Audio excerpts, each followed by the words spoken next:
Dans cette vidéo, nous allons voir comment réaliser des applications artefacts qui utilisent notre API. Alors pour commencer, je vais charger un programme que nous allons recréer dans cette vidéo, qui permet de faire de l'analyse d'images avec notre API. Alors ce sont du coup des images que je vais envoyer directement dans mon application.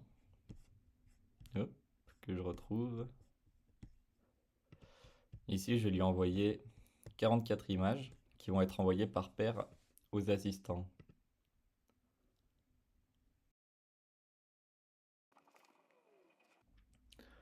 Alors les images, ce sont des QCM anonymes d'une école sur le harcèlement. Et ce que l'application permet, c'est d'éviter d'avoir à lire tous les QCM un par un et d'avoir un condensé de tous les QCM à la fois.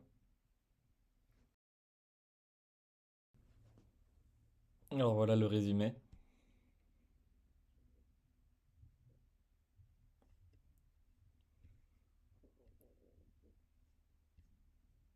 Qui derrière est téléchargeable en texte directement.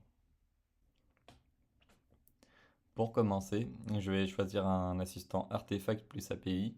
Je vais prendre celui-là. Alors, pour commencer, il me faut une petite idée de ce que je veux pour mon application.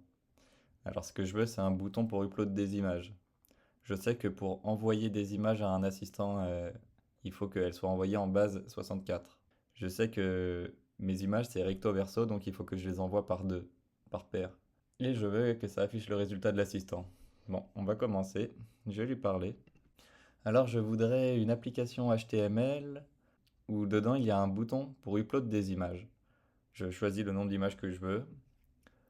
Ces images-là sont converties en base 64. Une fois qu'elles sont en base 64, elles sont envoyées à un assistant GPT-4o 2 par 2, sans le préfixe data, quelque chose comme ça. D'ailleurs, pour envoyer les images aux assistants, il y a un bouton pour envoyer. C'est envoyé par paire. Donc ça envoie les images 1 et 2, 3 et 4, 5 et 6, etc. Je veux par contre que ça envoie tout en même temps, mais dans des conversations différentes. Alors pour commencer, lui, il reformule l'expression de besoin. Puis il pose des questions. On va répondre à ces questions. Non, pas de limite. Non, je veux pas qu'elle soit affichée. Si ce n'est pas pair, il faut l'envoyer seul. Euh, ouais, il faut afficher la réponse de l'assistant pour chaque image. Tu mets la réponse en RAW, en brut. Non, rien de spécifique. Non, pas de fonctionnalité pour supprimer. Ouais, ça serait super une indication pour le progrès. Une fois que j'ai répondu à ces questions, il aura peut-être d'autres questions derrière. Un style sobre et moderne. Non, je m'en fous que ce soit responsive. Non, il n'y a pas de taille maximale. Non, pas de message d'erreur spécifique pour l'instant.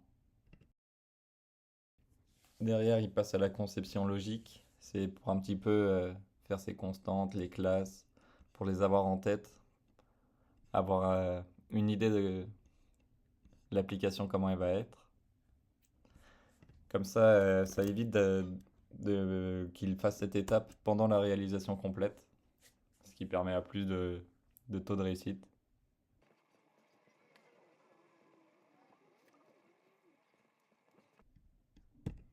Alors voyons voir.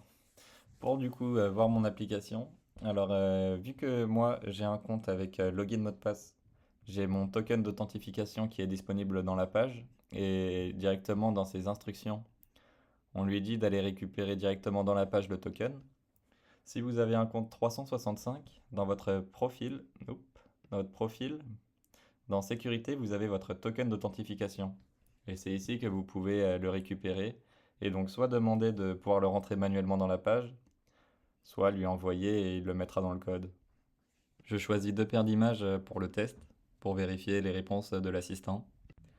Et je vois pas de réponse et je vois que c'est GPT-4V, ce qui n'est pas du tout le GPT-4o et c'est un modèle qui n'existe pas. Alors je ne comprends pas pourquoi tu as choisi d'envoyer des images à un assistant GPT-4V. J'ai demandé un GPT-4o avec un O. Alors là, il m'a fait une erreur, il s'est dit tiens, vision image. J'ai pas trop compris pourquoi il a décidé un assistant 4V qui n'est même pas dans sa liste. Je lui dis donc ce problème parce que c'est le GPT-4o, hein, et le 4V n'existe pas. Il me refait mon application parce que là j'ai clairement vu directement que il n'y avait pas de réponse. Pour regarder les messages d'erreur, je fais un petit inspecter et dans les petites croix ici, j'ai les messages d'erreur. Donc là, fail to load resource, the server responded statut 404. Bon, si vous connaissez pas, c'est pas bien grave, hein. Si vous avez ce genre de message d'erreur, vous pouvez les copier, lui envoyer. Lui, il le connaît très bien. Mais là, j'ai juste lu parce que je me doute que 404, ça veut dire ça n'existe pas. Là, il me redit avec GPT-4o. Voyons voir ce qui se passe quand j'envoie. Alors, je vois déjà que ma barre de progression marche que pour les images que j'importe. Ce qui est dommage, moi j'aurais préféré que ce soit pour les réponses de l'assistant. On modifiera par la suite. Ah, et tout de suite, quand c'est un assistant GPT-4o, ça marche. Alors, réponse pour la paire d'images 1. Ça, c'est la réponse directe de l'assistant, ce qu'il renvoie. Et réponse pour la paire 2. Alors, ces deux réponses ne sont loin d'être identiques. Elles sont vraiment quand même bien différentes. Ça veut dire que les traiter programmatiquement, c'est très compliqué. Ce qu'il faudrait, c'est que que les assistants répondent de la même façon, tout le temps de la même façon, et juste change la donnée qui peut être celle qui est dans les QCM directement. Donc pour ça, moi, ma technique, c'est que je vais lui envoyer euh, le recto verso et je vais lui demander. euh, en fait, maintenant que du coup j'ai les réponses des assistants, je vois qu'elles sont différentes. Donc j'aimerais leur concevoir un bon prompt system pour que toutes les réponses soient similaires et que je puisse les traiter programmatiquement derrière. Alors pour ça, j'avais pensé à des instructions de style déjà ne pas mentir, ne pas inventer, répondre que ce que tu vois, ne pas répondre de texte en dehors de cette sortie-là. Alors cette sortie-là, c'est une sortie JSON. La sortie JSON, il va falloir la créer en entier. Donc la sortie JSON, on va travailler dessus. Moi, j'aimerais qu'il y ait par exemple partie 1, la question 1, le truc à remplir. Par exemple, dans la partie 1, répondre par 1, 2, 3 ou 4, par exemple, si c'est un QCM à 4 questions, et dire bah, question 1, le truc à remplir, mais qu'il réenvoie un bon truc. Donc j'aimerais bien que tu me fasses un prompt system dans cette idée, et on va le travailler.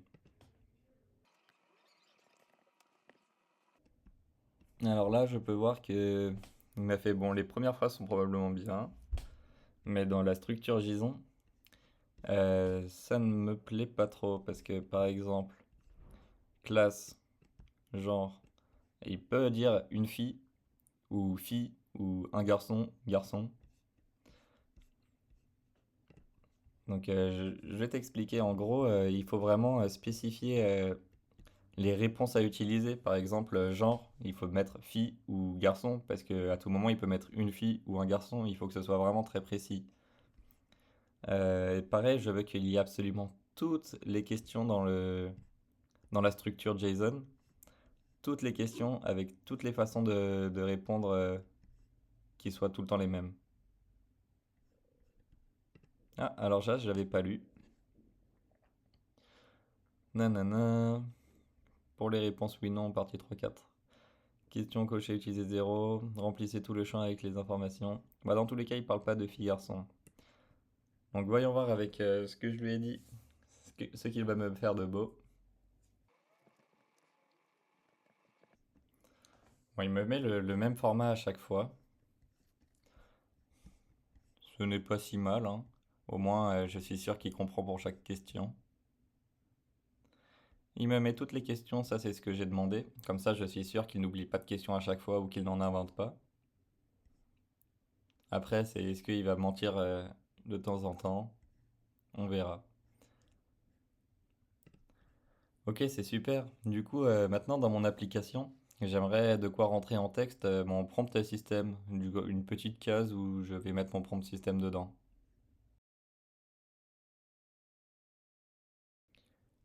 Je vais directement copier mon prompt système juste ici et c'est parti pour le test.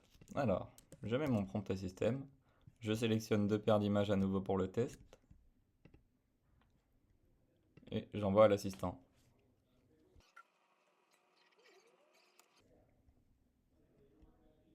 Ah, il m'a mis un markdown JSON, c'est très bien. Maintenant que je regarde un petit peu, est-ce qu'on a le même format pour les deux? Ça m'a tout l'air d'être un bon format. Donc maintenant, ce que je vais faire, c'est que j'ai la réponse de l'assistant, je vais la récupérer, et on voit qu'il n'y a pas de texte en dehors de cette réponse, elle doit être très claire. Je lui donne entre guillemets, et je vais lui dire du coup ce que j'attends maintenant. Parce que maintenant que j'ai les réponses de l'assistant, ce que je veux, c'est qu'il n'y ait plus les réponses de l'assistant comme ça, qu'il n'y ait pas réponse 1, réponse 2, mais qu'il y ait toutes les réponses en une réponse. Vous allez voir. Alors, je voudrais maintenant. Alors, tu vois ici, je t'ai donné la sortie d'un assistant, par exemple. Du coup, si tu vois que c'est du texte JSON en Markdown, ce que j'aimerais, c'est que du coup, il y ait plus afficher les réponses des assistants, mais qu'il y ait une section toutes les réponses des garçons et une section toutes les réponses des filles. Et que du coup, ça fasse un tableau où, euh, par exemple, pour la question 1, as-tu peur sur le trajet de l'école, nanana. S'il y a eu 8 réponses 1, 2 réponses 2, 3 réponses 4, une réponse 5, enfin, tu vois un petit peu l'idée, avoir toutes les réponses bien affichées et une section filles et une section garçons. Vu que tu as le prompt système et la sortie, enfin surtout là, vu que tu as la sortie de l'assistant, c'est assez simple maintenant à gérer ça programmatiquement. Si tu as des zones d'ombre, des questions, pose-les-moi avant, je vais répondre à tes questions.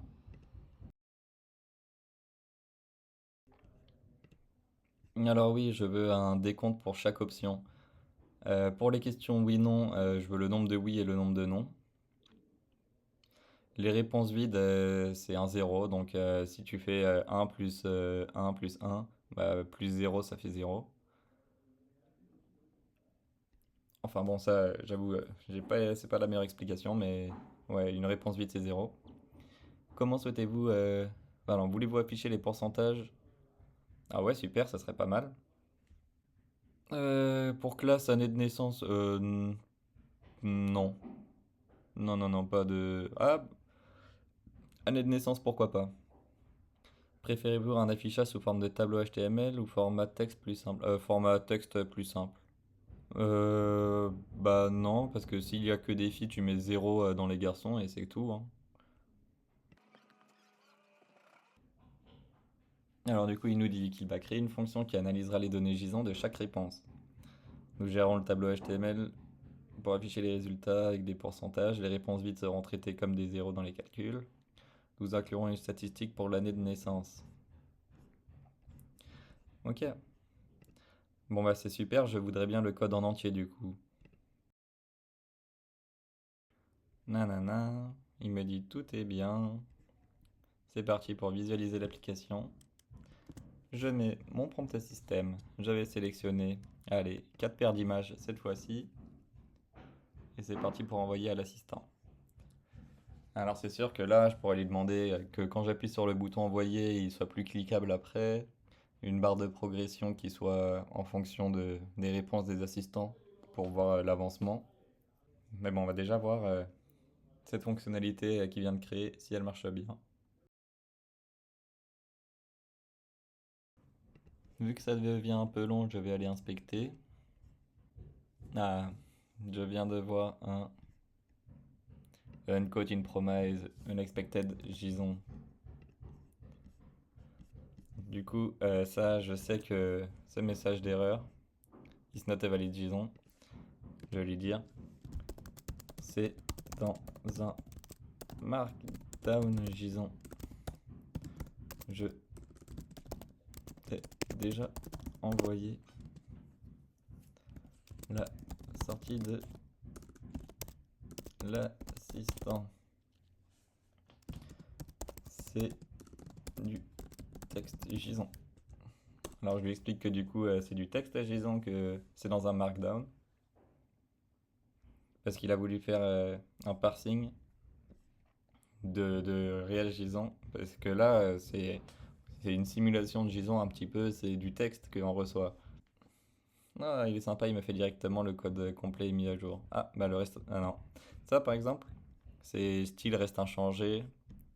Nanana, le reste reste inchangé, etc. Du coup, mon code il est pas fonctionnel. Je veux le code en entier.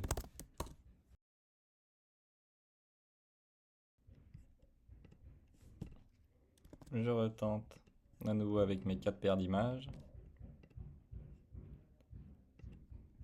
J'envoie à l'assistant.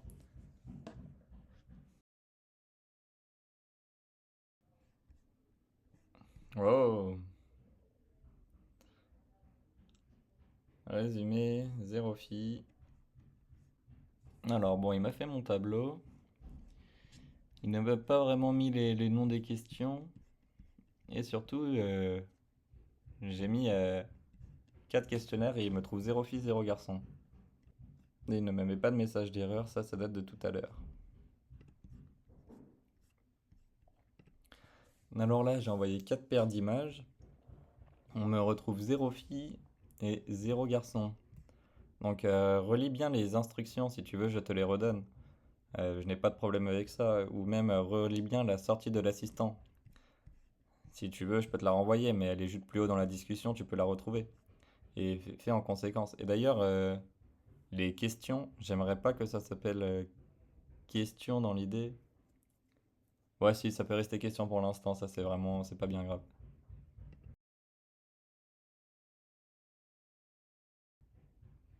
Ah, déjà, il avait un oubli. Ça, c'est important, oui, il faut lui demander vraiment aucun oubli, etc. Ok, bah renvoie le code en entier s'il te plaît. Et pareil, quand il y a aussi un petit truc, quand il y a 0, il y a écrit NaN%, alors que normalement, il suffit de mettre 0%.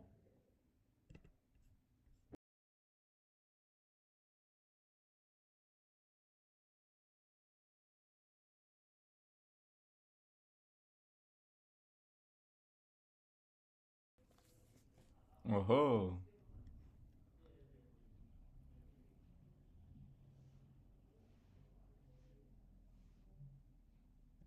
très bien.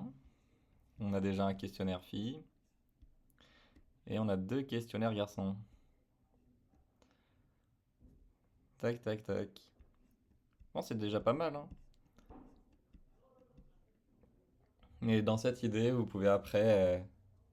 Alors là, je sais que je lui ai envoyé 4 questionnaires, mais je crois que dans les premiers, il y en a un qui est vide. On a les pourcentages. Si j'envoie tous les questionnaires, il n'aura aucun problème à me faire pareil. Et si là, dans l'idée, je veux améliorer mon application, ça va être lui demander le temps, enfin le pourcentage barre de progression avec les réponses de l'assistant. Je lui dirai tout simplement que dès que tu reçois la réponse d'un assistant, ça augmente le pourcentage sur le nombre de réponses totales qui sont attendues. Et que le bouton envoyer à l'assistant, il devienne pas cliquable quand on appuie dessus. Et derrière, ça me fait une application totalement bien. Je pourrais aussi lui demander, je voudrais un petit bouton télécharger. Pour télécharger dans un format, ça peut être du Excel, du texte, du Word, tout ce que vous voulez. Et pareil pour les questions, dire que question 1, vraiment écrire la question 1. Bon, c'est un peu comme ça du coup que je fais des applications avec Artefact API qui ne sont pas trop longues.